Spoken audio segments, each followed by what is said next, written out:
আমি বলি আমি আল্লাহকে ভালোবাসি, কিন্তু যখন নামাজের সময় হয় আমার চোখ ভারী হয়ে আসে, মন বলে পরে পড়ব। আমি বলি আল্লাহ আমার সব কিছু, কিন্তু দুনিয়ার কাজ, দুনিয়ার মানুষ, দুনিয়ার লাভ সবকিছুর জন্য সময় আছে, শুধু আল্লাহর জন্য সময় হয় না।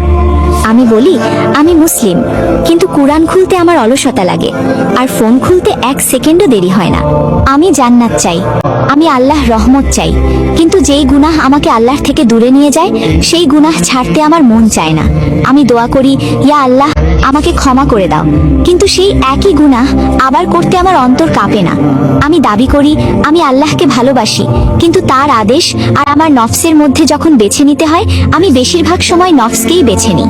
যদি সত্যি আল্লাহর প্রতি ভালোবাসা থাকতো তাহলে নামাজ বোঝা লাগতো না, কোরআন বিরক্ত লাগতো না, আর গুনাহ করে শান্তি লাগতো না।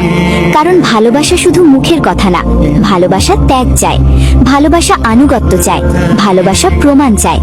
যে আল্লাহকে সত্যিই ভালোবাসে সে আল্লাহর অবাধ্য হয়ে কখনোই শান্ত থাকতে পারে না। আজ নিজেকে একবার প্রশ্ন করো, আমি কি সত্যিই আল্লাহকে ভালোবাসি, নাকি শুধু মুসলিম পরিচয়টা ভালোবাসি? কারণ আল্লাহকে ভালোবাসা মানে তাকে জীবনের প্রথম স্থানে রাখা, আর যেখানে আল্লাহ প্রথম না সেখানে ভালোবাসাও সত্য না।